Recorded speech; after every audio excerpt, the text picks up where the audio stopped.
All right, now you can feel really paranoid because the NSA is apparently collecting millions of images from the web for its facial recognition database. But what if there's a mix-up? For instance, there are a lot of people who look similar, but they could easily be confused. Check out some of these celebrity lookalikes. Will Ferrell looks pretty much exactly like the drummer from the Red Hot Chili Peppers, if you ask me. This actress looks just like Katy Perry. And of course, there's my mirror image, Brad Pitt. So, that's enough out of any of you back home. And I think I'm hearing Ron Paul snickering. But I don't think he's snickering about how far this could go. The former Texas congressman and Republican presidential candidate joins me now. This is a very slippery slope. You think about it, Congressman. What do you make of it? Well, they've been on that slope for a long time. It's a real shame, you know. And NSA is just another reason to get rid of the NSA. You know, in a republic, the government is supposed to be set up to protect the privacy of individuals and to reveal any secrets of the government. But now we have a government that does everything in secrecy. It does everything to undermine the privacy of the individual. And this is just another step. So it's incrementalism. There's a cancer out there. We got to stop it. It's good only in the sense that maybe somebody's going to wake up and say, what do they need all this? And your point is well taken. They might make a mistake. But the bigger picture is they have no business doing it in the first place. They always make mistakes. Governments are inclined to make mistakes. So this is a reason it shouldn't exist. But you can't just say we're going to monitor it and just have search warrants to take pictures. We have to look at the principle, and the principle is the government has no right to do this, and the people shouldn't put up with it. You know what happens, though, Congressman, as you've reminded me, is that if the technology and the wherewithal is there, a company is certainly going to seize on that technology, and the government is going to seize on that technology. And I'm just worried, regardless who does it, it's a stretch. That's what I think. I think it's a stretch. And leaving aside all the things they could get wrong, it's a huge intrusion, yet no one seems to save you, and a few others make hackles about it. Yeah, and you know, there's one thing that's going on that's really annoying the officials, and that is the use of the cell phone.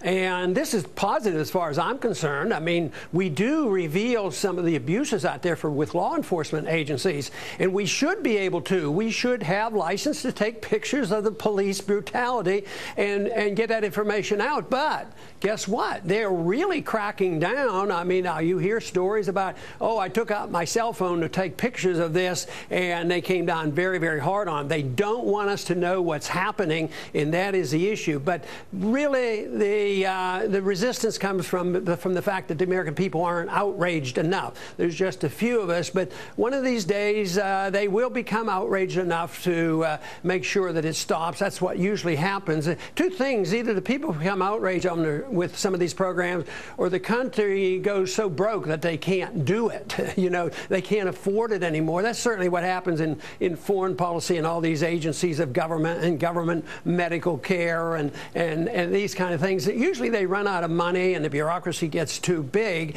but hopefully there's more outrage over programs like this, and hopefully it just doesn't go away in a day or two, but I'm afraid it probably will. You know what I wonder about, that even when Congress tries to rein in the NSA or these intrusive agencies, I almost think they're like James Bond and all of these secret agencies. They just do their own thing, and they're forever funded, and they forever ignore whatever politicians are telling them. And that's what worries me, because when a lot of this first came to light in the NSA, remember the president said he was unaware about it. Now, I don't know if he's telling the truth, but it would scare me more if he were, that we're that ignorant of what this shadow government is doing.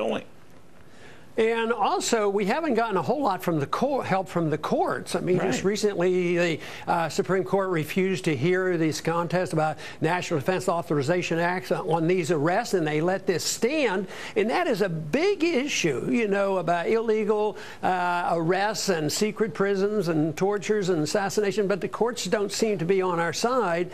So it has to be really at the grassroots level. And that's why I've decided to the best of my ability, to talk to young people example, maybe we can change their minds, and maybe they'll grow up and do a better job than our generation has. Well, I will say this of you. I can remember covering a presidential campaign.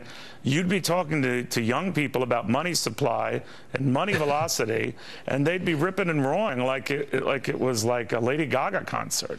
So for some reason, we dismiss our young and how smart they are, but you did not. So touche to you. The one thing is they haven't heard it, and it's logical. You know, this whole idea that if somebody needs money, they counterfeit it. They just print it forever. And young people, their minds aren't cluttered with all the propaganda of our educational system. And they say, you know, that makes sense. Absolutely. So yes, if we can get them to challenge the Federal Reserve, we're going to get them to challenge, you know, the attack on civil liberties. And who knows, we might get them to challenge some of our foreign interventions overseas, which has made no sense to me whatsoever.